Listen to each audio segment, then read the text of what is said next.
ጤና ይስጥልን ተመልካቾቻችን ከኢትዮጵያ ብሮድካስቲንግ ኮርፖሬሽን የአሪቡ ፕሮግራማችን የተጀመረው እንግዲህ እንደ ድሮ ሁሉ ዛሬም የአሪቡ ፕሮግራማችን ዛሬ እንግዳ አድርገን ያቀርብንላችሁ ኤልያስ መልካን ነው።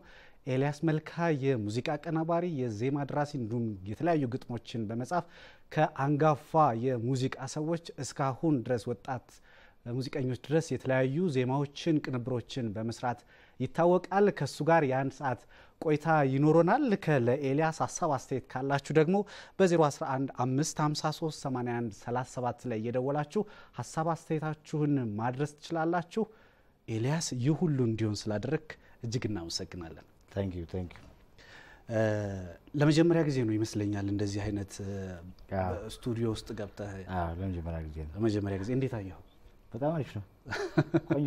ቆንጆ ነው በጣም እንግዲህ ብዙ ጊዜ ያው የተለመደው ነገር የተወለድክ ነው ከዛ ነው ጥያቄዎች የሚጀምሩት። እኔ ግን ያንን አልጠይቅህም። የመጀመሪያ ስራህን በአቀናባሪነት ነውና የተገናኘ ነው። የመጀመሪያ የቅንብር ስራህን ከማን ጋር ነበር የሰራው? ከዛ ፕሮቴስታንት እንትን ውስጥ ነበር። ቤተክርስቲያን ውስጥ ነው ያደረከው? እና በአንድ አገኘው የሚባል የእሱን ካሴት ነው በጊታር የተጫወት ነው ማለት ነው። ከዛ በኋላስ ወደ ዓለማዊ ሙዚቃ ከዛ እዛ ውስጥ ብዙ እንትን ሰራ ነበር። እኔ መጀመሪያ በዘፈን የማህሙድ ሁሉም ይስማ የሚለው ኢንትሮ አልበም ላይ እና ጉራግኛው እሷን ነው የመጀመሪያ ሁሉም ይስማ ኢንትሮ። አጋጣሚው እንዴት መጣ? የመጀመሪያ ጊዜ ብዙ ጊዜ ከታች ነው የሚታደገው። አንተ ዘለህ ትልቅ የሙዚቃ ባለሙያ ላይ ነው ያረፍከውና አጋጣሚው እንዴት ሊፈጠር ቻለ?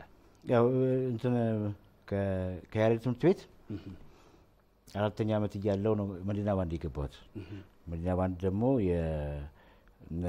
እዝራ አባተ አስተማሪዎቻችን ያሬድ ተፈራ፣ አክሊሉ ዘውዴ፣ ነቸሪ የነበሩበት ባንድ ነውና መጀመሪያ እንደውም ያኛው ባንድ ትልቅ ነው መዲና ባንድ ማለት ነው። መዲና ባንድ ስለዚህ ወደዛ ነው የገባሁት። ስለዚህ በዛ አጋጣሚ ነው የማሙድ ጊታሪስት ሞቶ ነበር የሆነ ጊዜ እና አንድ መንገሻ የሚባል ጊታሪስት ከዛ በኋላ ቢቢሻ ተክቶት ይሰራ ነበረ። ከዛ በኋላ ቢቢሻ የማይሄድበት ጊዜ ሲመጣ እኔን ጠሩኝ ማለት ነው። እዛ ውጪ በዛውም ቱር ያደርግ ነበር። ከዛ በዛው ቀርጾ ይመጣ ነበር። ከዛ ፕራክቲስ ላይ ተገኘው ማለት ነው።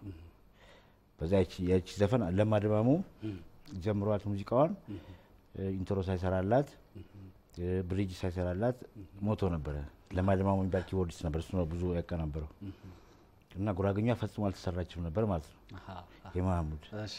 ለእሷ ኢንትሮ ብሪጅ እና ከዛ ጉራግኛው ሙሉን ነው የሰራሁት ማለት ነው። እንደው ምን ተሰማህ? ፍራቻም ያው ኃላፊነትም ነው አይደለ? በዛ ጊዜ እንትን ስለሆንክ አሁን ነው የሚገባ ላታገኘው እንደምትችል ምናምን፣ ግን በጊዜው በእድሜም ምናምን ሳለ እንደው የሚገባ ነው ይመስል አይደለ? እንደውም እኮ አታውቃቸውም አይደለ? በዛ ሰዓት በተለይ ቤተክርስቲያን ውስጥ ነበርክ። ከዛ በኋላ ነው ወደ ዓለማዊ ሙዚቃ ሄድከውና ሙዚቃዎቹን አታውቃቸውም? የእንትኖች ሙዚቃዎች አላውቃቸውም። በተለይ ናይት ክለብ የሚሰሩትን አላውቃቸውም፣ ግን እነማሙድን ምናምን ታውቃለህ። ግን ሙዚቃውን ታጣጥመው ነበር? ከዛ በፊት የሮዋ ባንድን ነበር የምሰማው። የሮዋ ባንድ ዳዊት ፍራ ያቀናበራቸውን። ስለዚህ እነሱን ስለሆነ የምከታተለው ጊታሪስቱ ደግሞ የነሱ የሮዋ ባንድ እንትና ሰላም ስዩም እሱን ወደው ስለነበር አውቃቸው ነበር። አንድ ሰው ነበር መለሰ ይባላል። እሱን በአጋጣሚ አግኝቼው ነበርና እሱ ደግሞ ሰላም ስዩምን ይወደዋልና እሱ ነው ከዛ የሰላም ስዩም ካሴት ሲያመጣ። ስለዚህ የሮዋ ባንድ የሰራቸውን አውቅ ነበር። ከዛ እንግዲህ የአዲስ አበባ ልጅ ነህ? አዲስ አበባ ልጅ ነው። ያው የመርካቶ እንግዲህ አዲስ ከተማ መርካቶ ዋናው አዲስ ከተማ አብነት አካባቢ እዛ ነው። እስኪ ስለ ልጅነት ንገረኝ። የነበሩት ለሙዚቃም በተለይ ወደ ቤተክርስቲያኑም ስትሄዱ ይሄ ሙዚቃውን የማጣጣም ነገር ይኖር ይሆናልና እስኪ ስለ ልጅነት ያለህን ነገር ንገረኝ። እንግዲህ ያው በደርግ ጊዜ የፕሮቴስታንት ተቋሞች ዝግ ነበሩ። ስለዚህ እነሱ ዝግ ስለነበሩ በየቤቱ ነው ቦክስ ጊታር ተይዞ ተመተው የሚጫወተው ማለት ነው። በመዝሙር ይዘመራል። ስፔሻሊ ክሪስማስ ላይ እንደዚህ ፋሲካ እንደዚህ ፕሮግራም ይደረጋል ማለት ነው። በዛ አጋጣሚ ጊታር ይዘው ይመጣሉ እኛ ቤት ትንሽም ሆነን። ስለዚህ ጊታርን በቅርበት ለማየት እድል አገኘው ማለት ነው። እሺ ስለዚህ ጊታር እዛው ሰው ሲጫወቱ ታያለ። ቤት ውስጥ በሱ ነው የሚዘመረው ምናምንና እኛ ቤት ፕሮግራም ይደረግ ስለነበር በኋላ ኢህአዴግ ሲገባ ነው እንትኖች የተከፈቱት ተቋሞቹ በአዳራሽ ደረጃ ምናምን የተከፈቱት እንጂ አብዛኛዎቹ ዝግ ነበሩ። ስለዚህ ቤት ውስጥ ነው የሚደረገው። በዛ አጋጣሚ አንዱ እኛ ቤት ይደረግ ነበር ማለት ነው። በዛ አጋጣሚ ጊታርን በቅርበት ማየት የሚጫወቱ ሰዎች በቅርበት ታገኛለህ። ስለዚህ ጊታር የመውደድ ዕድሌ እንግዲህ ሰፊ ነበር ማለት ነው። ከዛ በኋላ ወደ ያሬድ ሙዚቃ ትምህርት ቤት ከዛ በኋላ በያሬድ ትምህርት ቤት ገባው። እንዴት አገኘው አጋጣሚው? ከ11ኛ ክፍል የተማርኩ ወደ 12ኛ ክፍል አልፌ ነበርና ክረምቱን እኔ ከዛ በፊት ቀለም ትምህርት ላይ እኔ ብዙ እንትን አለው የማይወድቅ ግን በደንብ የማያልፍ የለም መሀል ላይ በቃ እንደዚህ መሀከል ላይ ዝም ብሎ እንደዚህ የሚያልፍ ነውና ትምህርት ብዙ ደስተኛ አልነበርኩም። ምን ያማማር ሳለብርና 11ኛ ክፍል ድረስ ለመጀመሪያ ጊዜ እንትን ያሬድ ትምህርት ቤት ኦሪንቴሽን ገባው ማለት ነው። ከዛ በፊት የጊታር ጫወት ነበር። ከዛ በኋላ ያሬድ ስገባ ለመጀመሪያ ጊዜ ደስ አለኝ ትምህርት ቤት ማለት ነው። ኦሪንቴሽን ለክረምቱ ተመልሼ በጋ ወደ 12ኛ ክፍል ለመጨረስ ለመመለስ ነበር። ያሬድ ትምህርት ቤት ስገባ በቃ ደስ አለኝ በጣም። ከዛ ተመልሶ ወደ ትምህርት ቤት መሄድ 6 ወር ነው የቀረኝ ግን አልሄድም እና እናቴ እንደው በጣም በቃ እንዲህ ሰው ደርሶ 6 ወር ሲቀረው ምናምን ብላ ነበረ። በጣም እሷ ነበረች እንትን ግን አባቴ በቃ ወደፊት ሙዚቃውን መቀጠል ትፈልግ የሜቢ ማትሪክ እንትን ውጤት ካስፈለገ ምናምን ግን በተረፈ ፍላጎቴም ብዙ አልተጋፋኝም። እሱ ከኔ ጋር ነበር ማለት ነው። ያሬድ ትምህርት ቤቱ ከዛ ያሬድ ትምህርት ቤቱ ኦሪንቴሽን አልፌ በጋውን በዛው ቀጠልኩ። 12ኛ ክፍል በቃ ወደ ትምህርት ቤት አልተመለስኩም። ግን ጫና አልነበረም ቤተክርስቲያን ውስጥ ከሃይማኖት ውጭ ስትሆን? ያሬድ ትምህርት ቤት ችግር የለውም ከቤተሰብ ማለቴ ነው እኮ ከሃይማኖቱ ከእምነቱ አንፃር ያሬድ ትምህርት ቤት ችግር የለውም። አሁንም ችግር የለውም ግን በእነሱ አመለካከት ሙዚቃ ላይ ያላቸው አመለካከት ሌላ ስለነበረ በሰዓቱ እኔም ሌላ ስለነበረ የገባሁት እዛ ወደ እንደዚህ አሁን ወደ ሙዚቃ ገባለሁ ብዬ አይደለም ማለት ሙዚቃን የምጫወተው ግን እዛው ለመቀጠል ነው። ተምሬ ሲጨርስ ሙያውን ለማወቅ ነበር መጀመሪያ። ሙያውን አውቄ በሙያውም እዛው የዛ ተቋም ውስጥ ባለው ለመስራት ነበር። ምንድን ነበር የተማርከው? ቼሎ ሜጀር። ከቼሎ ለጊታር ኖ ጊታር ከዛ በፊት ነው። ከዛ በፊት በ13 ዓመቴ እንግዳ እንዳልኩ ጊታር ሳይ ነው ያደግኩት። ስለዚህ ጊታር ደግሞ ፐርሰናሊ ተገዛልኝ ቤት ማለት ነው። የሆነች የራሻ ጊታር ተገዛችልኝ ማለት ነው። ከዛ በሷ ነው እንትን ያልኩት። ስለዚህ ጊታር ጫወት ነበር ያሬድ ትምህርት ቤት ስገባ ጊታር ጫወት ነበር። ያሬድ ትምህርት ቤት ጊታርም ብዙ አይሰጥም ነበር ያኔ። ያሬድ ስገባ ግን በቃ ሙዚቃ ለመማር አጠቃላይ ለማለትና ፒያኖ ማይነር እና ቼሎ ሜጀር ነው የተማርኩት። እንግዲህ ቆንጆ እየሄድን ነው። ቆንጆም እያወራን ነው። ተመችቷል?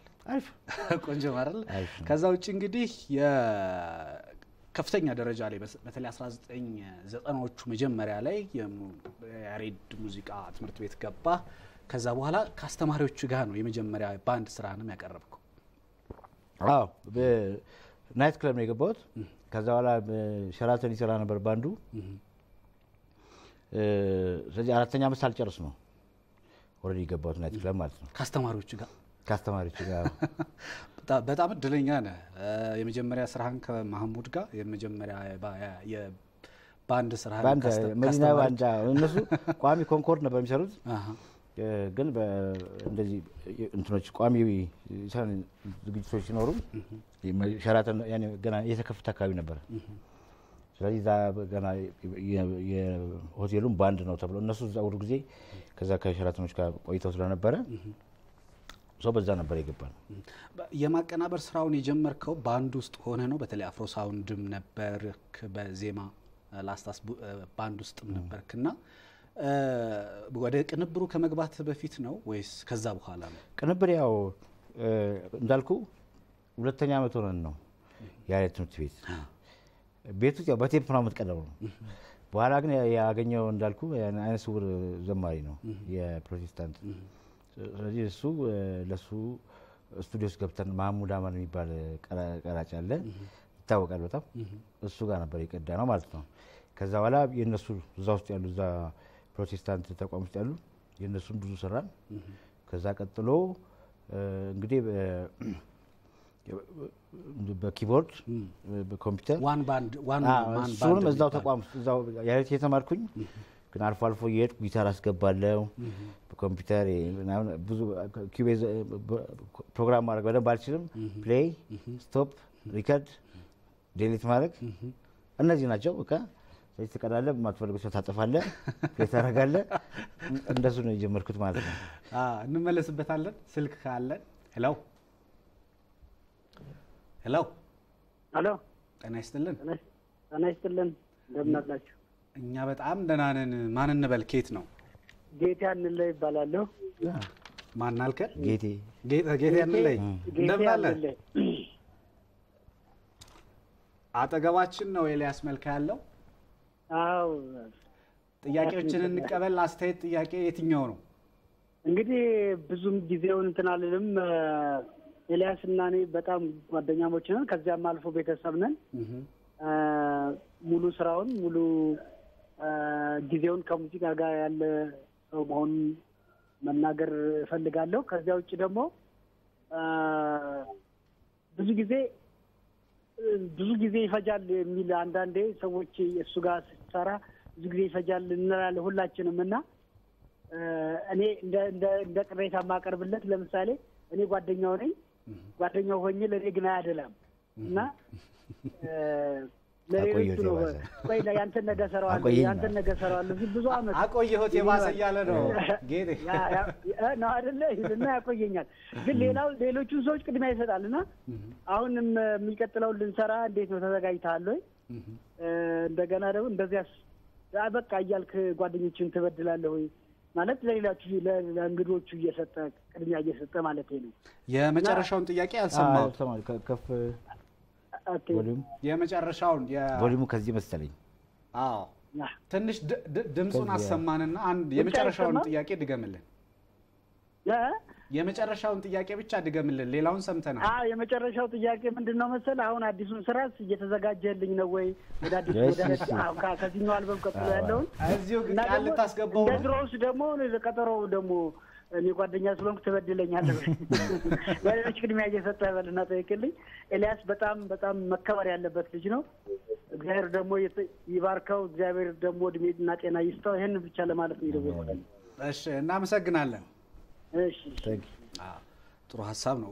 ወደፊትም እየሄድን ስንሄድ የምናነሳው ማነሳቸውን ሐሳቦች ናቸው ያነሳልኝ። ግን ወደ ኋላ አሁን አናነሳቸውም የጌቴ ጥያቄዎች። ወደ ኋላ እንመለስና ከዛም በኋላ እነ እዮም መኮንን፣ ዘሪቱ ከበደ፣ ቴዲ አፍሮ፣ ሚካኤል በኃይሉ፣ ሚካኤል በላይነህ እነዚህ በተለይ በ1990ዎቹ ጉምቱ የሚባሉ የሙዚቃ ሰዎች ናቸውና እነዚህን ሰዎች ደግሞ የመጀመሪያ አልበም ይሰራሃላችሁ አንተ ነህ። ከየት ነው የመጣው ይሄ? በተለይ ብዙዎቹ አቀናባሪዎች የመፍራትም ነገር አለ አይደል? የመጀመሪያ ስራቸውን አቀናብሮ ገበያው እንዴት ይቀበላቸዋል የሚል ስጋትም ይኖራል። ይህን ስጋት እንዴት አጠፋው አንተ? ስጋት እንዳለም አላወኩም ነበር እንደሚያሰጋና አብዛኛዎቹ ናይት ክለብ አብረን እንሰራ ነበር። አምሳሌ ቴዲ ጋር ናይት ክለብ አብረን እንሰራ ነበር። ከዛ በፊት አፍሮ ሳውንድ ባንድ ውስጥ አክሱማይትም ከዛ በፊት ሰርተናል ማለት ነው። አክሱማይት ሰዓቱ እስኪደርስ ኢንስትሩሜንታልና ስሎ ምናምን እንሰራ ነበር። እዮብም ናይት ክለብ ከኔ ጋር ይሰራ ነበር። ሚኪም ናይት ክለብ ከሜዳ ባንድ ጀምሮ ነው አብረን የነበር ነው ማለት ነው። ሌላ ማን ነው? ከዛ በኋላ ካለማየሁ እሸቴ፣ ካስቴር አወቀ እነሱ ጋር መድረክ ላይ ነው የሚሆነው። ግን ፕሮሰስ እንደተጀመረ አውቃለሁ። ከዛ በኋላ ትንሽ ፕሮሰስ በመጀመር እንግዲህ ብዙ ነው። እንዴት ነው ያንን ነው የፈለኩት። መጀመሪያ ስራቸውን ካንተ ጋር እንዲሰሩ ምንድነው የሚያነሳሳ? የልጆቹ አቅም ነው ወይስ ለዚች ሀገር ሙዚቃ አንድ ነገር ላድርግ በሚል ነው? በየትኛው ነው? አይ በቃ እንስራ በሚል ነው ዝም ብሎ።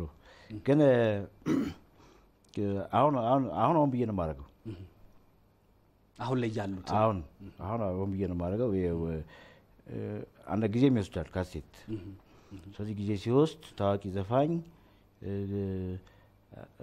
ብዙ ቦታ ተከብሮ መስራት ይችላል፣ ገንዘብ ይኖረዋል ማለት በቃ ከጀማሪ የተሻለ ነው የሚሆነው። ስለዚህ ብዙ ስቱዲዮ ሄዶ በደንብ ተከብሮ መስራት ይችላል። ስለዚህ እሱን ማቆየት ለኔ በጣም የታገሰኝ ይመስለኛል እና ይጨንቀኛል በጣም። አዲስ ዘፋኝ ግን ለአዲስ ዘፋኝ የምጠቅመም ይመስለኛል። አንደኛ ትዕግስት ይኖረዋል፣ ሁለተኛ በደንብ ስለሰውየው እንትን ቻሌንጅም ደስ ይላል። እንደዛ ነው።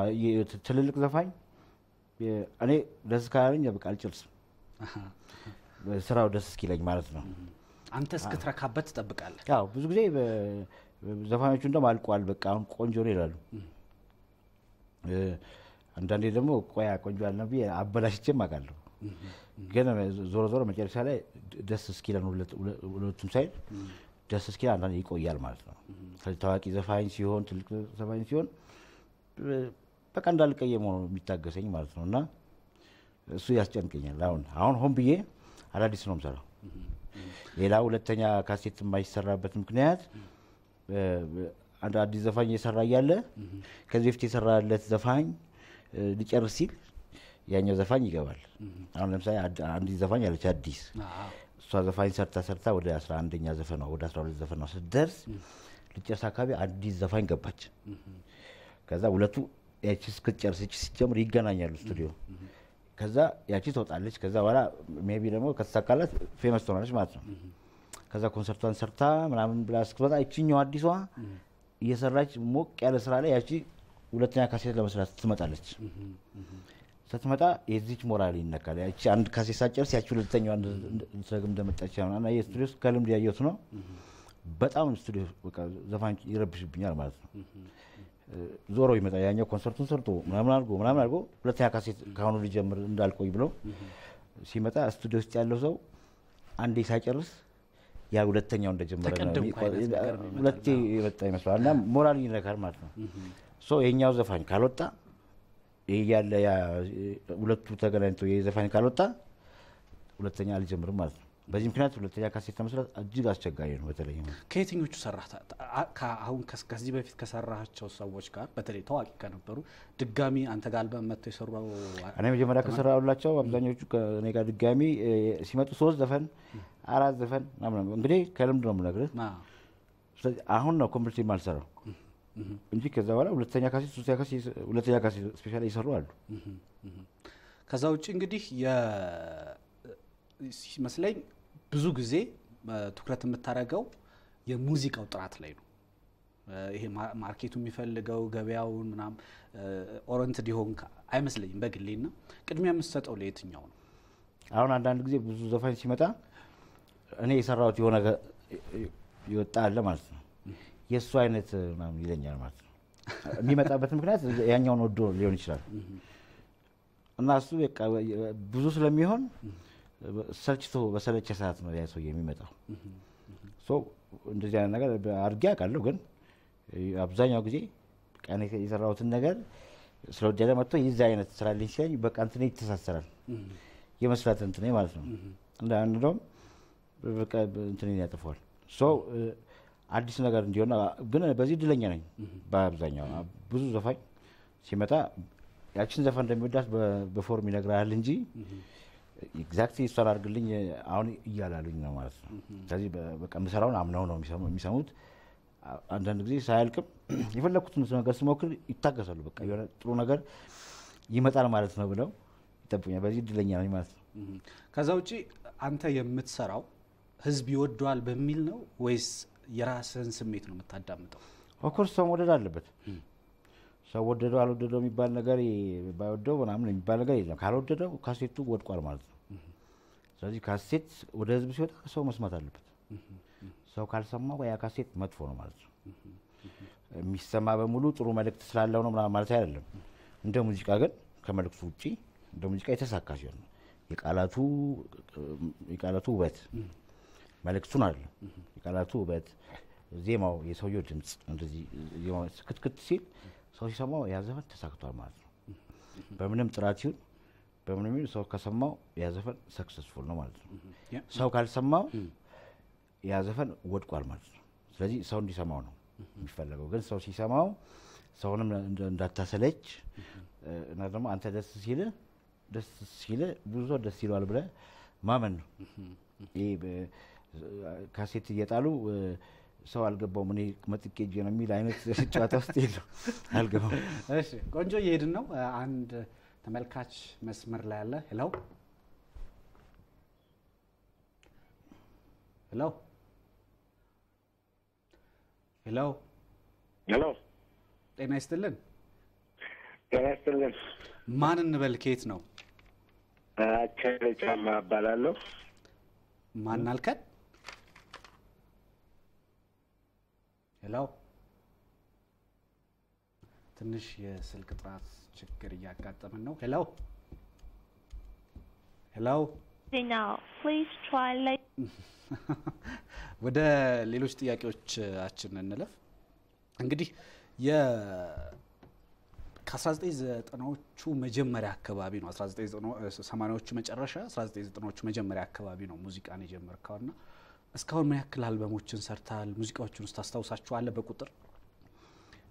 አልበም ለመቁጠር አስቸጋሪው ነገር ሙሉ አልበም ሙሉ ነው መስራትና አንድ አልበም ላይ 6 7 አንዴ 3 አንዳንዴ ደግሞ 11 ምናምን ሳለ ብዙ ጊዜ አቀናባሪዎች አልበማቸውን ለመቁጠር ሲቸገሩ ብዙ አይታል። 40 ካሴት መቁጠር ወይ 50 ካሴት መቁጠር ከባድ ነው ሳይሆን ከአንዱ ዘፈን ላይ ያለ 3 አንዱ ላይ እንደዚህ ሆነና ስንት አልበም ነው ስትባል ይምታታል። ስለዚህ ሂሳቡን አንዴ ቁጭ ብለህ በደንብ ሰራዋል። ሙዚቃዎቹ መገመት ይችላል ምን ያክል ይሆናሉ እንደዚህ በግምት? አይ ነው እኔ ዝም ብዬ ካሴት ልገምት። እሺ ካሴት ገምት። 40 አካባቢ ካሴቶች 11 ምታው እንግዲህ አንዳንዶቹ 13 ናቸው አንዳንዶቹ 9 ናቸው። በቃ እንደዚህ ዝም ብለህ በቃ በ10 ምታው በ10 400 አካባቢ ማለት በጣም በርካታ ሙዚቃዎች ናቸው። እንግዲህ አሁን ምን ደረጃ ላይ ነው ያለው? የዚህን ያክል በጣም በርካታ አልበሞችን አሳትመሃል። የነጠላ ዜማዎችም አሉ በቅርብም እየወጡ ያሉ ሙዚቃዎች አሉ። አሁን ምን ላይ ነው ያለው? ምን ደረጃ ላይ ነው ያለው? አሁን የኢትዮጵያ እንግዲህ ሙዚቃ በጣም የሚያዋጣ ነገር ነው። ህዝብ የኢትዮጵያ ህዝብ ሙዚቃ በጣም ይወዳል። ስፔሻሊ ደግሞ ከየትኛውም በተለይ አፍሪካ ውስጥ የራሱን በጣም ከሚሰማ ህዝብ ማለት አንዱ ነው ማለት ነው። እንደውም ብቸኛ ከሚባሉትም ይመስለኛል። የኢትዮጵያ ህዝብ በጣም የራሱ ሙዚቃ ብዙ የሚሰማ ህዝብ ነው። ሌሎች ለምሳሌ አንዳንዶቹ የፈረንሳይ እንትን ሞር ይሰማሉ ከቋንቋም አንፃር በተለይ ቅኝ ግዛት የነበሩ ይመስለኛል። የኛ ኢትዮጵያ የውጭ ዘፈን ቢሰማም አብዛኛው ግን የሀገሩ ነው የሚሰማው። የፈለገ ቋንቋ ግን የሀገር ውስጥ ይሰማል። ህዝቡም ደግሞ ብዙ ቁጥር ነው ማለት ነው። ኢትዮጵያ ውስጥ ሙዚቃ በጣም የሚያዋጣ ነገር ነው እና ግን ይሄኛው እንትን ሙዚቃው ላይ ህዝቡ ይገዛል፣ ህዝቡ ሙዚቃ ይወዳል። ሌላው ቢቀር የትም ሀገር ቦታ ብታገኘው ብዙ ጊዜ የምታየው ነገር ነውና የትም ሀገር ላይ አጠገቡ የሆነ አማርኛ እንትኖች አጠጣም የኢትዮጵያ አጠቃላይ አማርኛ እያልኩ ሳወራ አጠቃላይ የኢትዮጵያ ቋንቋዎች ማለት ነው ሙዚቃ እንደሆነ ታሳቢ ይደረግልኝ ነው። እንደዛ ናቸውና ኢትዮጵያ ውስጥ ሙዚቃ በጣም የሚያዋጣ ነገር ነው። ውድ አይደለም ራሱ ግን ህዝብ ደግሞ ብዙ ነው ቁጥሩ ማለት ነው። ስለዚህ ግን ይሄ ነገር ረጅም ዓመት በዚህ ነገር እየተጠቀመ ያለው የሙዚቀኛ አይደለም። ስለዚህ ቅጂ መብቱ ተመልሰን እንገናኛለን። ግን ስልክ አለን አሁን። ኦኬ ሄሎ ሄሎ ጤና ይስጥልን። ጤና ይስጥልኝ። እግዚአብሔር ይመስገን። ማን እንበል? ከየት ነው? ዘላለም እባላለሁ ከአዲስ አበባ። ማን አልከን? ዘላለም እባላለሁ ከአዲስ አበባ። ዘላለም እንደምን አለ? ሰላም ናችሁ? ሰላም ነን እኛ። ለአስተያየት ካለ ለኤልያስ አስተያየት እንኳን አይደለም። እኔ ዴትሊ ነው ቴሌቪዥኑን የከፈትኩት። ሳየው በጣም ነው የገረመኝ። በጣም ነው የምወደው ኤልያስ መልካን። አመሰግናለሁ። በጣም ከብዙ አመት በፊት ነው እኔ ልጅ እያለሁ ሐዋሳ ከጽዮን የሙዚቃ ባንድ ጋር መጥቶ ይጫወታል የሆነ ባንድ ነበራቸው ዮሐንስ ጦና ምናምን ያሉበት ያኔ እሱን አይቼ ጊታር ጀመርኩኝ አሁን እኔ ጊታሪስት ሆኛለሁ እና በጣም ነው ሙዚቃዎቹን ምናምን ወደውና አንድ ጥያቄ ግን መጠየቅ ፈልጋለሁ እነ ጆኒ ዮሐንስ ጦና ማለት ነው እሱና ያ የጽዮን የሙዚቃ ባንድ ምን ሆነ መጨረሻው ትገናኛላችሁ ወይ ስለዚህ ትንሽ ነገር ቢያወራ ደስ ይለኛል ኤልያስ እሺ በጣም እናመሰግናለን ዘላለም እሺ ታንኪዩ እሺ የቅጂ መብት ላይ ነው እንዲህ መነሻ ያደረከው የኢትዮጵያ የሙዚቃ ኢንዱስትሪ ሰፊ ነው ሰፊ ህዝብ ያለበት ሀገር ነው ስለ ቅጂ ሲወራ የደወለ ያቋርጣል አይ ራሳቸው የቅጂ በጣም አደገኛ ነገር ነው ኢትዮጵያ ደግሞ በጣም ቆንጆ ወጋላት የሙዚቃ የቅጂ አጠቃላይ የቅጂና የተዛማጅ መብቶች ጥበቃዎች በጣም የተዋጣለት በጣም ቆንጆ ወግን ያላት አንድ በ1996 ይወጣ 410 የሚባል በጣም ቆንጆ አዋጅ ነው ከዛ ደግሞ እደ ጥበብ ምናምን ደግሞ ተጨምሮበት እና ደግሞ እንደዚህ ስለ ጋራ ስለ ኮፒራይት ሶሳይቲ እንትን ተጨምሮበት ደግሞ 2007 ላይ ወጣ አለ ማለት ነው እና በጣም ቆንጆ አዋጅ ነው ያለው ኢትዮጵያ እና ጥሩ አድማጭ አለ ቆንጆ አዋጅ አለ ግን እሱን ወደ ተግባር እንትን ለማለት በጣም አስቸጋሪ ነው እና በቃ ኢትዮጵያ ሙዚቃ ገበያው ይያለ ስራው ይያለ እኛ ደግሞ በጣም የሚያለፋ ስራ ነው በየቤቱ ያለውን ገጣሚ ብታይ በየቤቱ ያለውን ዜማ ደራሲ ብታይ እንዴት አንገቱን ደፍቶ እንደሚሰራና አሬንጅመንት እንዴት ጉልበት እንደሚያደርግ ነው ረጅም ሰዓት የሚወስድ ነገር አንድ ካሴት ማለት እጅግ ከባድ ነገር ለዚህ ነው ኢትዮጵያ ሙዚቃ የሚወደደው ማለት ነው ኢትዮጵያ ዝም ብሎ ሲፈጠር ብሎ አይወድም ሙዚቃ የሚወደድ ሙዚቃ በጣም ተለፍቶበት ነው የሚወጣው ማለት ነው በምንም መንገድ አምጣው አንድ ሙዚቃ በጣም ያለፋል ግጥም ስራው በጣም ከባድ ነው ስለ የሚያለፋ ነው ጊዜ የሚወስድ ነው ሁሉም ስራ ህይወት ቀላል የለም የስራ ቀላል የለም ከዚህም የከበደ ሌላ ስራ ይኖር ይችላል እኔ ማውራውን ስለ ሙዚቃ ስለሆነ ሙዚቃ በቃ በግጥሙም ያለፋል ዜማውም ያለፋል ድምጻዊም ይለፋል አንድ ካሴት ለመስራት በጣም ረጅም ጊዜ ነው የሚወስደው በጣም ይደክማል አሬንጅመንት በጣም ይደክማል ሚክስ አለው ውስጡ ማለት ስለዚህ እንደዚህ ተደክሞበት ቢሰራ ስለሆነ ነው ኢትዮጵያ ህዝብ ሙዚቃ የሚወደው ግን ሌላው ደግሞ ህጉን የሚያውቅ ይሄ በጣም ቆንጆ ህግ ኢትዮጵያ አዋጅ ላቋርጥህና ተጠቃሚ ናችሁ ወይ አሁን ወደ ዋናው ጉዳይ ወደ እሱ አልገባለን እና ይሄን አዋጅ ይሄን ህግና አዋጅ በደንብ የሚያውቅ የመንግስት አካል ማለት ነው እሱ በጣም ከባድ ችግር አለ አዋጁን ማንንም ሰው በቃ በጣም ቆንጆ አዋጅ ነው ያለው ኢትዮጵያ እሱን በደንብ አንደርስታንድ አድርጎ ያን ነገር እንትን የሚያደርግ ግን በጣም አስቸጋሪ ነው በቃ እና የአዋጅ ችግር የለም የገበያ ችግር የለም የሙዚቃ ሰራተኛ ችግር የለም ግን ይተከምናል አይደለም አሁን ብሩ ደግሞ እየሄደ ያለው ወደ ማይመለከታቸው ሰዎች ነው ሁሉ ጊዜ ደግሞ እናንተም ኢቢሲም ሙዚቃ ኮፒራይትን በተመለከተ የሚያቀርባቸው ሰዎች እንዲያውም በጣም አደገኛውን ነው አይለ ሙዚቃ በጣም አደገኛውን ሳይድ ነው የሚያቀርበው የማይመለከታቸው ሁሉ ጊዜ ዘለ ኮፒራይት ሲወራ ማለት እኛ ለሌት ነው የምንሰራው ቀን አይደለም ቀን ተኛለን ማለት ነው እኛ ለሌት ስንሰራ ቀን መግለጫ የሚሰጠው የሚነግደው ሌላ ነው እና ይሄ ነገር ማለት አለበትና ይሄ እንዲስተካከል አሁን በዚህ ሰዓት እየሰራን ያለነው ጥያቄው ምን እየሰራችሁ ሰሚል ማለት ነውና እየሰራን ያለነው አሁን አንድ ጊዜ ቀን እየተነሳን በደንብ አንድ ጊዜ ነገር ፊክስ ማድረግ ስለዚህ በሙዚቀኞች ማህበር በኩል ተደርጎ እዚህ አምራዊ ጽፈት ቤት የነበረው በጣም አስቸጋሪ ነገር ከዛ ደግሞ በዛ ሳይት እዚህ መግለጫ ይሰጡ የነበረው ይሄ ሙዚቃ ኮፒራይት አርቲስቶችን ወክሎ ይመጣ የነበረው መጥፎ ነገር እሱን በቃ እንትን ጊዜ ለውጥ ማምጣት አለበት ምክንያቱም ሙዚቃ ኢትዮጵያ ውስጥ የሚያከስር ነገር አይደለም የሚያወጣ ነገር ነው ግን በጣም በሚያሳዝን ሁኔታ በዛ ሳይት በቃ ታፍኖ ነው ያለው ማለት ነው ገንዘቡ እዛ ውስጥ ነው በቃ የሚደሰበሰው እና ስለዚህ ይሄን ለማስተካከል ከኛው ዓለም አዳዲስ ወጣት ሙዚቀኞች አሉ በጣም ጎበዝ ልጆች አሉ ድምጻውያኖችም አሉ ስለዚህ እነሱም በዚህ ነገር መቀጠል የለባቸውም ለምሳሌ የአይሪት ትምህርት ቤት የሚማሩ ተማሪዎች አሉ ተስፋቸው ኢትዮጵያ ውስጥ ሙዚቃ መስራት ይፈልጋሉ አይሪንጆች ሙዚቀኞች ናቸው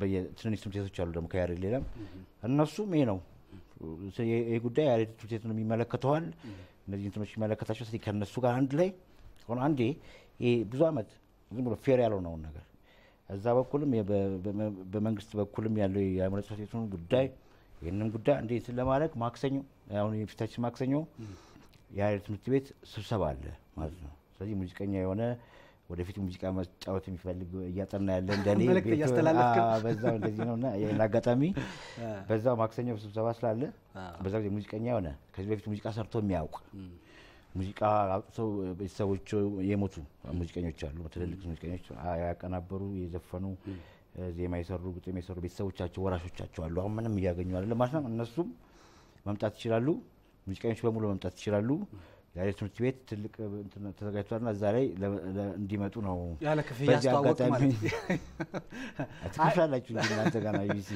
ያው ያንተ ሐሳብ እንደ ሐሳብ ነው ሌላው ደግሞ በተቃራኒ ያለውም ሐሳብ ደግሞ የተለያየ ሐሳቦች የሚያነሱ አሉ ቢሲ ግን ሁለቱንም የማስተናገድ ኃላፊነት ማለት ስለዚህ እስከ ዛሬ አንዱ ብቻ ነበር ዛሬ ሁለተኛው ጀመረ ማለት ሁለተኛው ተጀምሯል ሁለቱንም ባላንስ አድርጎ የሚሄድ ደግሞ ዛሬ የሚሰማው የነበረው በዛ ሳይድ ያለው ነው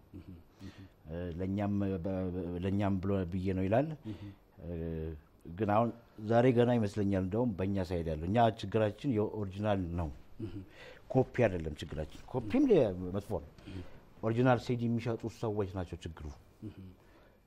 ችግሩ ኦሪጂናል የሚሸጡ ሰዎች ጋር ነው ችግር አንዴም ኮፒ ከኛ ጋር የተገናኘ ነገር የለውም ኦሪጂናል የሚሸጡት መብታቸው ያልሆነው ነው ኦሪጂናል ስለሚሸጡ ነው ከነሱ ጋር ያለው ነገር አሁን ዛሬ አሁን እስከ ዛሬ የሚሰማው ያኛው ሳይድ ነበር አሁን ዛሬ ደግሞ በዚህ ሳይድ ተጀመረ ማለት ነው ስለዚህ ማክሰኞ ደግሞ በደንብ እንትናጋለ ማለት ነው አስረዘምኩ ብዙሪ ምንም ችግር የለም ስልክ አለን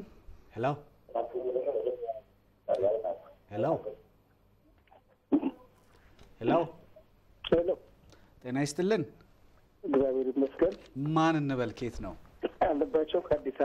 አለባቸው ከአዲስ አበባ አዎ እሺ ሐሳብ አስተያየት ጥያቄ አስተያየት እኔ ባጭሩ ላርገውና ኤልያስ መልካም በአይን በስም ለረጅም ጊዜ ያውቀዋለሁ በአይን ግን ለመጀመሪያ ጊዜ ነው ያየሁት በድምጽ በተለይ ባለፈው ሳምንት ላይ ስለ ሙዚቀኞች ነው ለናገር የፈለኩት ስለ ቅጂ መብት ሲናገር ነው የሰማሁት እባክህን ኤልያስ ሙዚቀኛ አያውቅም የሚባል ነገር አለ ዝም ብሎ ነው የሚተኛው የሚባል ነገር አለ አማዋቃቸውን እያሳየህ ነውና ከዚህ በኋላ የነበርን ጅራት አይዙ ከያዙም አይለቁም ነውና ኤልያስ እባክህ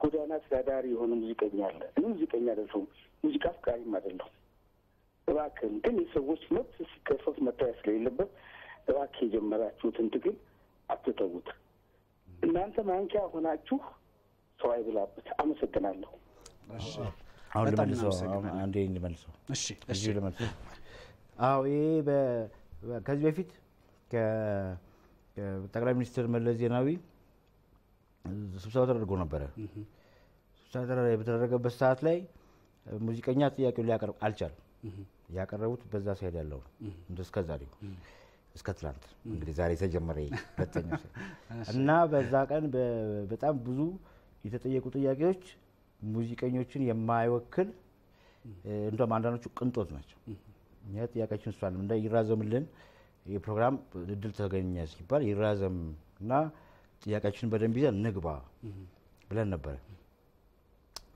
ከዛ በኋላ እንደውም ቀድሩ እንዳልሽ ነው እድሉ የሚያልፈው አሁን ዝም ብለን ሳይዘጋጅ የማን ጥያቄ ተጠይቆ ካለፈ ነው ካለበለዚያ ግን ታስቦበት በደንብ ይገባ ብለን ተቃወምን ማለት ነው በቃ አሉንም ከዛ በዛ በሰኔ 1 2003 ዓ.ም ይመስለኛል የዛ ቀን የቀረቡ ጥያቄዎች የኢትዮጵያውያን ሙዚቀኞች ጥያቄዎች አይደሉም የኮፒ ጥያቄኛ ኖሮብን አያውቅም ኮፒ ደግፈን አይደለም ግን የሰረቀን ሌላ ሰረቀው ነው ለኛ ጨዋታው እዛ ጋር ስለዚህ አሁን እዚህ ጋር እንትን ለማለት እንፈልገው ከዛ ጊዜ ጀምሮ ሙዚቀኞች የሚጠይቁትን የማያውቁ ምን እንደሚጠይቁ ማንን እንደሚጠይቁ መቼ እንደሚጠይቁ እንደማያውቅ በብዙ ቦታ እኛ ግጥም እንጽፋለን። ሙዚቀኛ በግጥም ብቻ ሳይሆን ደግሞ በጣም ብዙ ህይወት ያሳልፎ ነው የሚመጣው። ልክ ነው። ስለዚህ ከሌላ ሙያ ብዙ በጣም ብዙ በተለይ ከዛ ጊዜ ወዲህ ሙዚቀኞች መብቱንም እንደማያውቁ ወጋቸውን እንደማያውቁ የራሱ አእምሮ ጽሕፈት ቤት የተፈጠረ ያለው እጅግ በቃ በጣም የሚያሳዝን ጉዳይ ሙዚቀኞች የማያውቁ መብታቸውን የማያውቁ ዝም ብሎ እንትን የሚል እንደዚህ አይነት ተደርጎ ነው የሚታሰበውና ይሄ በጣም ያናድዳል። ልክ ነው። ይሄ ነገር አንድ ጊዜ ጫን ብዬ ምክንያቱም ያው ፕሮግራሙ ፎርማቱ ያንተን የህይወት ልምድ ለተመልካቾች የማቅረብ ነው። እግረ መንገድህን ነው ይሄንን ሐሳብ እየገለጽክ ያለው ለዛ ነው። ያው እግረ መንገድህን አንድ ጊዜ እሺ ብዙ ሰው እየተጎዳ ነው። ኦፍ ኮርስ እየተጎዳ ነው። አለማወቅ ግን አይደለም። ብዙ ሰው እያወቀ ነው የሚጎዳው። እያወቀ በዛ ሳይድ ያለው በጣም ጠንካራ ስለሆነ ብዙ ደግሞ አጋጣሚ የሚፈጠረው ሌሊት ነው የምንሰራው። ሌሊት ስለምንሰራ ቀን ቢሮ ተዘዋውሮ ነገር ማስተካከል በጣም ለኛ አስቸጋሪ ነው። ሌሊት ቢሮ አይከፈትም። ሌሊት ነው የምንሰራው። ይሄ ዓለም ላይ ሙዚቃ በአብዛኛው የሚሰራው እንደዛ ነው። ዓለም ላይ ስለሚሰራ ሳይሆን ኮምፎርታብል ነው ሌሊት። በዚህ ምክንያት ዞሮ ስለማይሰራ ሌላው መድረኩን ይዞ እንትን ስለሚያደርገው ነውና ይሄ ነገር እንግዲህ አንተው እንግዲህ እስከ ደም ጠብታ አይባልም እስከምንጀረው ሞክራለን ማለት የኢትዮጵያ ብሮድካስቲንግ ኮርፖሬሽንም ይሄንንም ሐሳብ እንደምታነሳ ነግረኸኝ ነው እዚህ መድረክ ላይ የመጣ ነውና ሌሎች ሐሳቦችም ይሄንን በእናንተ ተቃራኒ የቆሙ ሐሳቦችም መተው እኛ ጋር መስተናገድ ይችላሉ። የሐሳብ ፍጭቶችም መነሳት ይችላሉ። እውነታው መጨረሻ ላይ የሚታወቅ ነው የሚሆነው። ወደ ሌሎች ጥያቄዎችና እንለፍ። አሁን ፕሮዲውሰርም እየሆንክ ነው፣ የዜማ ደራሲም እየሆንክ ነው፣ ግጥሞችንም እየጻፍክ ነው። ከሆነ ጊዜ በኋላ በርግጥ በፊትም የነበሩ ሐሳቦች እንደነበሩ አውቃለሁና አሁን እየበዙ ነው ይሄ ፕሮዲውሰርነቱ፣ ዜማ ደራሲነቱና የግጥሙ። ያው ማለት ከሆነ ጊዜ በኋላ ብዙ ያው መጀመሪያ አንድ ነገር እስክትሰራ ሰዎች ኃላፊነቱን ሊሰጡ ይፈራሉ። በአጋጣሚ እንግዲህ እንዳልኩ የዛ ጊዜ የሚገባን ቢመስለንም እንደሚመስለንም አገድሉን እግዚአብሔር አመቻቸልን ማለት ነው። ሰው በዛ ጊዜ ማቀናበር ከባንዶች ጋር መስራት ምናምን ከጀመርን ጀምሮ ከዛ የሆነ ጊዜ ደግሞ ቅንብሩን አጋጣሚውን ስታገኝ እንደዚህ ሲሆን ከዛ የሆነ ጊዜ ደግሞ ግጥም ስትሰራ ስለዚህ መጀመሪያ ላይ በቅንብር የሚያምኑ ሰዎች የሆነ ሰዓት ላይ ደግሞ ግጥም ጽፈ እስኪያዩ አያምኑ። ግን አጋጣሚውን ደግሞ እግዚአብሔር ያመቻችላል ማለት ነው። እና ግን ግጥሞቹን ስትጽፍ ያው በጣም ጥሩ ሰው ከሰማ በኋላ ተዝናንቶ ከዛ ጋር ምን የሆነ ትርጉም የሚሰጥ ነገር ቢኖር እና አሁን ድምፃውያን ሲመጡ ያምኑኛል ማለት ነው። የመጀመሪያ ግጥም ስራ ታስታውሰዋል? ግጥም ስራ መጀመሪያ ሞኒካ ታቲሚ ምናምን መሰለኝ በየደረጃው ግጥም የሆነ ጊዜ የምጽፈው ግጥም አለ እንደየወቅቱ ግን ለኔ ቤስት ናቸው እንደየወቅቱ ግን ሐሳብህ ያው ስታድግ ከኑሮ ሁኔታ ምናምን ጋር አንዱ ነገር ሊቀየር ይችላል። በሰዓቱ እንግዲህ ለኔ የሞኒካም የበሰለ ነው በሰዓቱ ሁሉም የታይሙ ቤስት ናቸው ለኔ። ከዛ ውጭ እንግዲህ አሁን ከጄሪ ጋር እንዲሁም ዳን አድማሱ ጋርም የተለያዩ ስራዎችን እየሰራህ ነውና የግጥሞች ትኩረታቸው ምን ላይ ነው? ብዙ ጊዜ ጨለምተኛ ይሄ እየየ የሚበዛባቸው ግጥሞች አይደሉም። ብርሃን የሚረጩ ነገን ተስፋ እንድናድርግ የሚያረጉ ግጥሞች ናቸውና መነሻው ይሄን ጥያቄ ከመመለስ በፊት ስልክ እናስተናግድ። ሄሎ ጤና ይስጥልን። ማን እንበል? ከየት ነው? ዳግም እባላለሁ። ከፈረንሳይ ለጋሲዮን ነው የምደውለው። ማን አልከ? ዳግማዊ እባላለሁ። ዳግማዊ ያለ አይደለም? ዳግማዊ ሲራክ እባላለሁ ከፈረንሳይ ለጋሲዮን። እሺ ኤልያስ እንደምን አለ? እንደምን እግዚአብሔር ይመስገን። ኤልያስ በጣም እምወድህ የማከብርህ አቀናባሪ፣ የሙዚቃ ደራሲ፣ ዜማ ደራሲ፣ ግጥም በቃ በሁሉም የተሳካለት ሙዚቀኛ ምን ብዬ እንደምናገር አላውቅም። አስተማሪም ነው ይላሉ። እሱ ጋር ስቱዲዮ ገብተው ሙዚቃቸውን ሰርተው የወጡ ሰዎች ኤልያስ መልካ አቀናባሪ ብቻ አይደለም፣ ግጥምና ዜማ ደራሲ ብቻ አይደለም፣ አስተማሪም ነው ይላሉ። እውነትን እንደሚባሉ ነው። ኤልያስ መልካ ይህንን ነገር እንድትመልስልኝ ነው። በተጨማሪ ደግሞ አሁን ለሚመጡ አዲስ ሙዚቀኞች ምን አይነት ሀሳብ አለ? ማለት ምን ማድረግ እንዳለባቸው መምከር የምትፈልገው ነገር።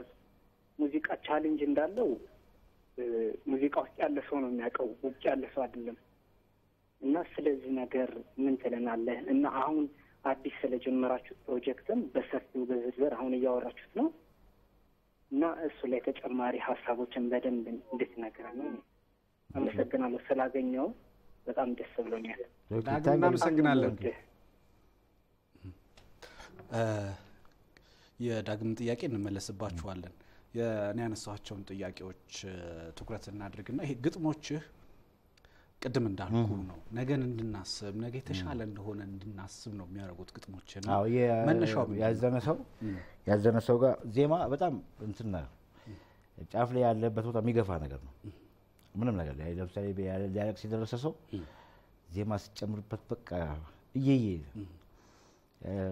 ዜማ በጣም በመጥፎ ነገር ስትጠቀምበት መጥፎ ነው። ያዘነ ሰው ላይ ዜማ የሚያዜም እንግዲህ ላዘነ ልብ ዜማ ማዜም በብርድ ሰዓት ልክ እንደ መጎናጸፍ እንደ መክፈፍ ነው እግዚአብሔር ቃል። ዜማ ያዘነ ሰው እየየ እንዲል ማስለቀሻ ማለት ነው። እንደዚያ ነው ማለት ነውና መራራት ካለበት ለአንድ ነገር እንዲራራ ማድረግ ጥሩ ነው። ግን ኦሬዲ ያዘነ ሰው ተበቃ ወይ ደች በቃ እንጃ በቃ አለቀ ምናምን ለሚል ሰውዬ ምናምን በቃ ያለቅሳ ማለት ነው። እንደዚህ አይነት አልወድም ነኝ። አይዞ በርታ ተነስማ የሚል ያጫወትክ ተነሳ ተራመድ ሳይሆን ተስፋ የሚረጩ አይነት ሙዚቃዎች አይዞ ምናምን ግን በፍቅር እያዋዘ ምናምን ማስተካከል ያለበት ነገር ካለ ሄዶ እንዲያስተካክል ነገሩ እንዲያይ ባለፈ በተሰበረ ጉዳይ በቃ ነገሩ በበቃ ጉዳይ ላይ የየ ማለት ነው። በፍጹም እቃወማለሁ። እንደዚህ ከሆነ ዘፈን ጎጂ ነው ባይ ነኝ እኔ። ምክንያቱም በቃ ሰው አስተካክሎ መሄድ እያለበት ዝም ብሎ ስለባለፈው ብቻ እያለቀሰ ትዝታ በኔጌቲቭ ሳይዱ ሲታይ በጣም በቃ ሰው የሚጎዳ ነገር ነው ማለት ነው። እንደዚህ ነገር አልወድም። ሌላው ደግሞ አንዳንዶቹ አይዞ ብቻ ሳይሆን አንዳንዱ መገሰጽ የሚያስፈልገው ይሄ ኮመን ነው የሆነ ነገር ግን ብዙ ሰው ስለማያውቀው ሳይሆን ስለማያስተውል ወይ በዘፈን ሆኖ ሲመጣ ይሄ ነገር ለካ እንዲሚላቸው ነገሮች ናቸው ማለት ነው። ስለ ኢትዮጵያ የሰውነት ክብር የለም ሰው ማለት ክብር በማይሆን ነገር ዝም ብለን እንዳንኩፈስ ማለት አሁን የዳን አድማሱ ላይ ስለ ኢትዮጵያ እንደዚህ ያለና ያው የኢትዮጵያ ስለ አንዳንድ እንትን የሚባሉ ነገሮች እኛን የማይመለከቱም ነገር ይሆናል። ለምሳሌ ሰው ከምን መጣ እንደዚህ ዘው መገኛ እንደዚህ ምናምን የሚለው ነገር እሱ አሁን በቃ በጣም እኛ ያበሳጭናል ማለት ነው። ስለዚህ እንደው ያፈነገጡም ወይ እኛም ማናስተዋላቸው ነገሮች ነገር ለማንሳት ወይ የሆነ ሀሳብ አንስቶ ያልተባለ ነገር አንስቶ ለመናገር ሳይሆን የሚያስፈልገው ምንድነው ጠቃሚ ነገር። አንዳንዴ ደግሞ በጣም ጥቅም ያለው ይመስልና አንድ ነገር አሁን እንዳታቋርጠኝ አንድ ነገር ልንገርህ። ለምሳሌ አፍሪካውያን ሌላ ሀገር ሄደው እነ ኢቶ ወይም ለምሳሌ አውሮፓ ሀገር እንደ ዝንጀሮ ሲጮውባቸው ይናደዳሉ። ብዙ ጥቁር ሌላ ሀገር ላይ እንደ ዝንጀሮ ሲጮውበት ይናደዳል። ለምን እንደ ዞን አልጮውባቸው? እንደ ዝንጀሮ ነው የሚጮውባቸው። ለምንድነው? ኢትዮጵያ ሳው ከዝንጀሮ መጣ ብላ ስለምታስብ ማለት ነው። እንግዲህ መናገር ነፃነት አይደለም ሀሳብ መግለጽ ይሄ ነገር አሁን ሁሉንም መብት መጠየቅ አለበት። ኢትዮጵያ ላንድ ኦፍ ኦሪጂን ምናምን ያልክ አሁን እንደዚህ ነገራቸው ሁላችን ይመለከተናል። ብሔራዊ ቡድን ሉሲ ያልክ ሌላ ሰው ዝንጀሮ ሲባል ይናደዳል። ኢትዮጵያ ነኝ አንደኛ የምትጮህ ሀገር እና ይሄ ነገር መብቴ ነው። እንደዚህ ዜግነት ደግሞ መጠየቅ አለበት።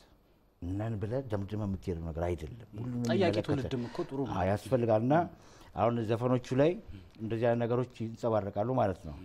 እንደው ከዝንጀሮ እውነቱ ቢሆን ኖሮ እንኳን ጸጥ ነው ይባል አታስፈግሩ ዝም ነው ይባል ከዛ እንደዚህ ሆኖ ላንድ ኦፍ ኦሪጂን ይላል በአማርኛ ሲተረጎም ዝንጀሮ የነበሩ ሰዎች ምድር እንደማለት ይመስላል ገብቷል ያ ያንተ ሐሳብ ሌሎችም ይበሉ ግን እኔ ሐሳብ ነው የምናገረው ዛሬ እንደዛ ሆነ እንደዚህ አይነት ነገሮችን በዘፈን ሌላው የሚናደድበት ነገር እንደ ክብር እያነሳ ስታወራው እንዴ ቱሪዝም አሪፍ ነው ግን ቱሪዝም ክብርን እየነካ ከሚመጣ አይቢቀር ገብቷል ማለት እንደዚህ ነገሮችን በደንብ የሚያይዘፈን ልክ ነው ሰውነት ማለት የሰውነት ክብር ሳይነካ እንስሳ ነበር ሳትባል ገብቷል ደግሞ ስላልሆነ እግዚአብሔር የፈጠረን ክብር በዚህ ነገር ሳትቀይር የምትኖርበት አይነት እንዲሆን ዘፈን በዚህ መንገድ ሲገለጽ ግስታጼ ይሆናል ማለት ነው ልክ ነው ደግሞ አመለካከትን መግለጽ ስለሆነ ሳንሱር ስለሌለ ሳንሱር ትክክል ስለሆነ ኢትዮጵያ ውስጥ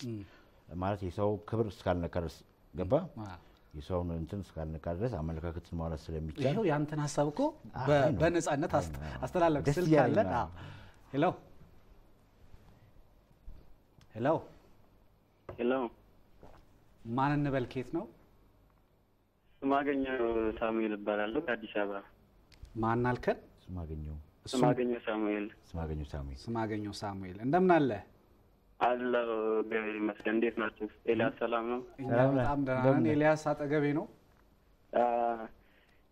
ኤልያስ በጣም ነው ማደንቅ በጣም ነው ማከብር በጣም ለዚህ ሀገር ሙዚቃም ያው ላለው ለሙዚቃ ወድቀት ለከፈልከው መስዋዕትነት በእውነት ከልብ ነው ማመሰግነው ሙሉ ህይወት ለዚህ ለምታደርገው ነገር በጣም ነው ማመሰግን ሲቀጥል መጠየቅ የምፈልገው አሁን ያለበትን የሙዚቃ ሁኔታ በፊት ከነበረው ብዙ ነገሮችን ቀይረሃል ያለውን ነገር የሙዚቃውን ታሪክ አሁን ላይም ያለበትን እንዴት ነው የምታየው አሁን ያለውን የሙዚቃውን ስታንዳርድ እንዴት ነው የምታየው ወደፊት እንዴት ቢሄድ ነው የተሻለ ዓለም አቀፍ አሁን ሌሎች የአፍሪካ ሀገራት እንኳን እየሄዱ ያሉበትን ሁኔታ ስታይ እንዴት አይነት ሁኔታ ቢሄድ ነው ወደ ዓለም አቀፍ መሆን ይችላል የምትለው አንደኛው ጥያቄ እሱ ነው ሁለተኛው ያው ህይወትህን እንደዚህ ሙዚቃ ላይ ሙሉ ጊዜ ስትል የራስህ የሙዚቃ ግብ አለህና ወይም እዚህ ባረግ የምትለው የሙዚቃ ግብህ ይኖራልና ያንን ነገር አሳክተዋል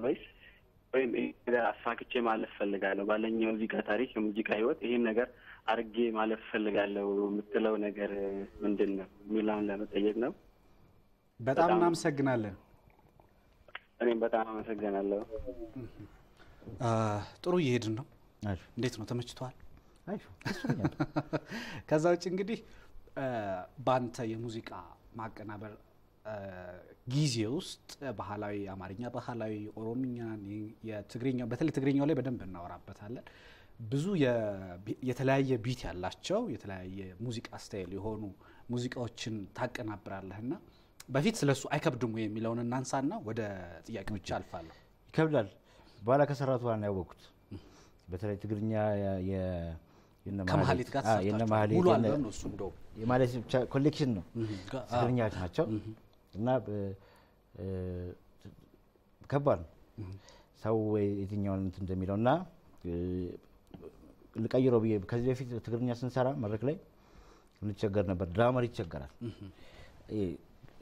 በየትኛው ግሩ የትኛው እንደሚመታ እዚህ ጋር አያት በዚህ እንደዚህ ምናምን ይቸገራልና እሱ ሁሉ ጊዜ ሪትም ቦክስ ይዘው ብዙ ትግርኛ ባንዶች ታይታል ትግርኛ ሪትም ቦክስ ይዘው መጥተው ነው ዲዱ ሶ ላይቭ ባንድ ለመጫወት በጣም ያስቸግራል ስለዚህ እሱን አሰብኩና ነቁባይ ሜጋ የኔ አድል ካሴት ሊሰራ ሲታሰብ በቃ ተነጋገርንና አሪፍ ካሴት ለየት ያለ ደግሞ ለባንድ እንዲመች ተባባልን ማለት ነው ላይቭ ባንድ ማለት ነው አዎ ከዛ እንደዛ ተባባልና ድራመሩ በዚህ እንትኑን ይዛል ያሰብኩ ነው ድራሙን የቀዳሁት እና ሲያለ መጠን እንትኑን አሳነስኩባቸው ማለት ነው ድራሙን ያሰብኩ ስለሰራው ከዛ ፊት የነበረው ጠንካራው ነው የትግርኛው ነው ድድም ነው ይሄ ደርብ ድራቢ ዋናው ሪትሙ ከዛ ደግሞ ደርቡን ምን አደረግን ብዙ የትግርኛ መጀመሪያ ደርብ አይመጣም ሄዶ ከዛ ሊጨርስ ሲል ደርባል ማለት ነው እና አሁን ቋንቋውን የማያክሰው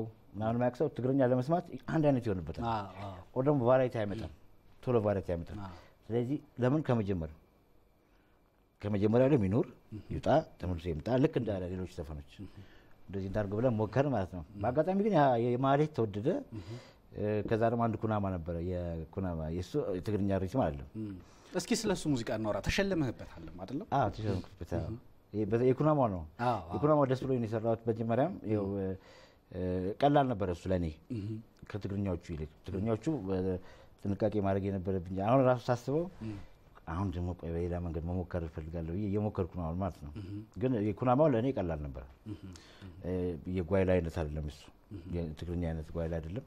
የኩናማው ኮመን ብዙ ኦሮሞኛም ላይም አለ እንትንም ላይ አለ። በዛ ነው የሰራሁት ማለት ነው። እሱ ለኔ ቀላል ነበር። እሱ በሱ ተሸለምኩ ማለት ነው። ጌቴ አንል ላይ ጋርም ከአን ኦሮሚኛም ኤችአይቪ ላይ የተሰራ የኦሮሚኛ ሙዚቃ ላይ ማቀናብራልና እንዴት ነው የሚመጣው? ኦሮሚያ ትችላለህ አንተ? እንግዲህ አባቴ ኦሮሞ እናቴ ኦሮሞ ናቸው። ጉራጌ ነው ደግሞ። ስለዚህ ታውቀዋለህ እንትኑን? እሰማለሁ ሲያወሩ ትርጉሙን አልሰማም። ስለዚህ አልከበደህም ማለት ነው? ቋንቋ ጋር ምንም ግንኙነት የለውም። እንትን አሬንጅመንት ላይ ዜማውን ነው የምትከተለው። ከዛ ዜማውን የሚከተል ግጥም ነው የሚጻፈው ብዙ ጊዜ ማለት ነው። ስለዚህ አትጠፋፋ ስትከታተል ግን እንደ ቀላል ነው። አማርኛውን አሁን አማርኛ ቋንቋ ትሰማለህ። የአማርኛ ዘፈን መስራትና የማትሰማውን አንድ ቋንቋ መስራት እኩል ነው? አሁን አማርኛ ላይ ቃላት አሁን ቢበላሽብህ ማለት አንድ ቦታ ፊደሎች ከትርጉም ውጪ ሙዚቃ ላይ ስክቴ ማለት አሁን ለምሳሌ ዘፋኙ በጣም ጮክ ብሎ ሊዘፍን ሲል አፉን እንዲከፍትለት ለምሳሌ ምን ብሎ አይጮህም እና ብሎ እንዲጮህ እንዲያረግለት ፊደል ተከፍቶ ይከፈትለታል ማለት ነው። ቦይ ይከፈታል ማለት ነው። ልክ ጮክ ሊል ሲል ከፈት ይደረግለታል ግጥሙ አፉን ከፍቶ የሚጮህበት የሚዘጉ ፊደሎች ያልሆኑ ማለት ነው። ሌላ ቋንቋ ሲሆን እንደ ልብህ አታረግም እሱ። ስለዚህ ገጣሚ ያስፈልጋል።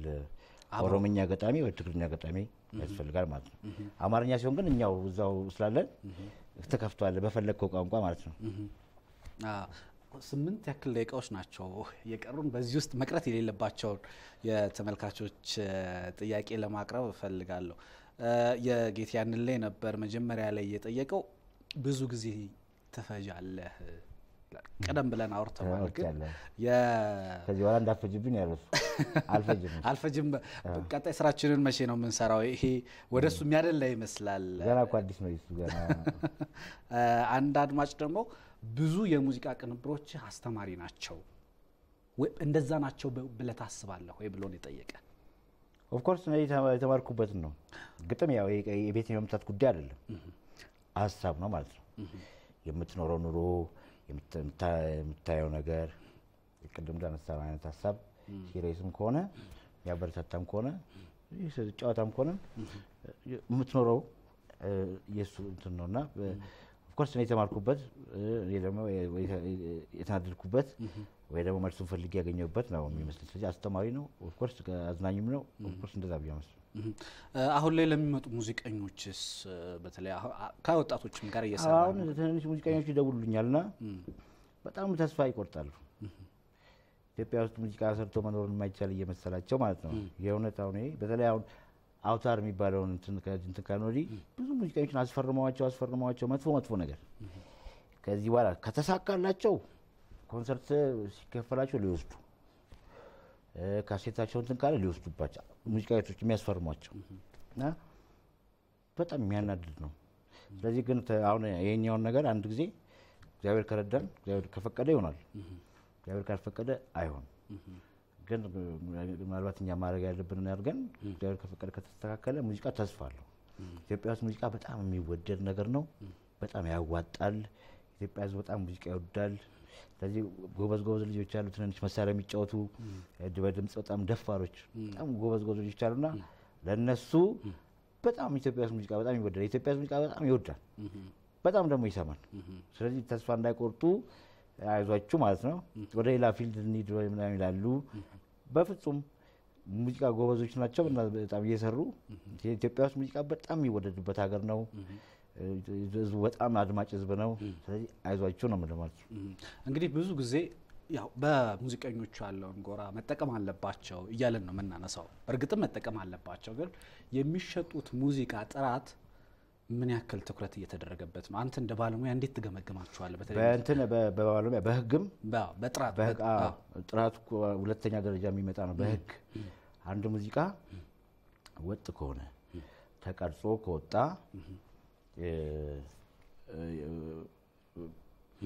ከተቀረጸ ከዛ በመውጣቱ ብቻ መብት አለው። ስለዚህ የጥራት ደረጃ የመብት ጉዳይ ውስጥ ጥያቄ ውስጥ አይገባም። ህዝብ ከወደደው ይገዛል። የጥራት ደረጃው ግምት ውስጥ ሳይገባ ነው የሚባለው በህጉ ደግሞ ትክክል ነው፣ ተገቢም ነው። ስለዚህ ሙዚቃ የጥራቱ ጉዳይ በጣም አንዳንዴ ምንም ለውጥ አያመጣም። ግን የሚቀዱበት ሰዎች አሉ። ለምሳሌ ሰው ሲዲ ገዝቶ ሲያጫውት የማይጫወት ሲዲ ብዙ ሰው ያጋጥመዋል። ስለዚህ ሲዲ የሚባዛበት መንገድ በጣም ርካሽ ነው። ሲዲ በጣም ቀጫጭን ነው የሚያደርጉት። ሲዲው በጣም በወደደ ኳሊቲ ነው የሚሰራው እኛ ሀገር እና እሱ በጣም ሞራል የሚነካ የነበረው ነገር ሰው ብር ከፍሎ ገዝቶ ሲዲው አይጫወትም። እንደያ ነገር አለና ከሙዚቃው ጥራት ከሪከርዲንጉ ጥራት ውጪ ያለው ጥራት እቃዎቹ የሚቀዱበት እቃ የሚያስቀምጡበት እሱ እውነት ነው በጣም አስቸጋሪ ነው። እንግዲህ አሁን ስላንተ ብዙ ሰው ማወቅ ይፈልጋል። አሁን ምን ደረጃ ላይ ነው ያለው? ምን እየሰራህ ነው? እንደው ምን ያክል ገንዘብ ሳለ በሙያ? አሁን ኢትዮጵያ ውስጥ እንግዲህ በሙዚቃ ሀብታም የሆነ ሰው የለም። ነጋዴዎቹ ናቸው ሀብታሞች። ስለዚህ እነሱ ጋር ያለው ብር ሲቆጠር ነው የምናውቀው ስንት ብር እንዳለ። በተረፈ ደረጃ ሙዚቃ እየሰራን ነው። አዳዲስ ልጆች አሉ። እኔ ጋር ብቻ ሳይሆን በጣም ብዙ ስቱዲዮ እነሱ ካሴት እንዲያወጡ ከዛ ደግሞ አሁን ከቴሌ ጋር አሪፍ መንገድ አለ። የቴሌ እንትን በጣም ቆንጆ ነገር እያደረገ ነው። ሙዚቃ ከዚህ በኋላ ሙዚቀኞች ካሴት ሊያወጡ ሲፈልጉ ምንም ችግር ካሴታቸውን ለመሸጥ ቁጭ ያደርጋሉ። ካሴታቸው ሰው ጋር ይደርሳል በሞባይል ከካርድ ላይ ተቆርጦ ይከፈላል ማለት ነው። ስለዚህ ሙዚቃ መሸጥ ኢትዮጵያ ውስጥ አሁን ብዙ ውስብስብ ያደግንበት ሆቴል እዛ የነበረው ውስብስብ የሚያስቀር ሌላ ቴክኖሎጂ እየመጣ ነው ማለት ነው። እሱ ሙዚቃ መሸጫ ነው። አሁን ደግሞ የኮፒራይት ሶሳይቲ ደግሞ የሚባለው ደግሞ ሮያሊቲ መሰብሰብ ሌላ ነው። እሱ መነገድ አይደለም። አሁን ቴሌቪዥኖች፣ ሬዲዮኖች፣ ባሮች ምናምን ሙዚቃ ሲጠቀሙ ሮያሊቲ ከተጠቀሙበት ሙዚቃ ማስታወቂያ ሲለቁ የሚያደርጉት የለም። ወደ ደግሞ አሁን ከዚህ ፕሮግራም ቀጥሎ የምትለቀው ሙዚቃ ሊኖር ይችላል። ስለዚህ ፕሮግራምን ለማሳመር ወይ ቻናልን ለማሳመር ለምትጠቀምበት የምትከፍለው ሮያሊቲ በሱ ንግድ አይደለም።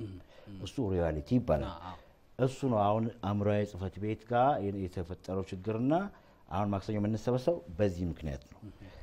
ያ ግን ንግድ ሙዚቃ ሁለት መንገድ አለው። አንድ ሮያሊቲ የመሰብሰብ ሌላ እሱ በመንግስት በኩል ተቋቁሞ ባለሙያዎች በራሳቸው መብት የሚያደርጉት የምናቋቁመው ነው።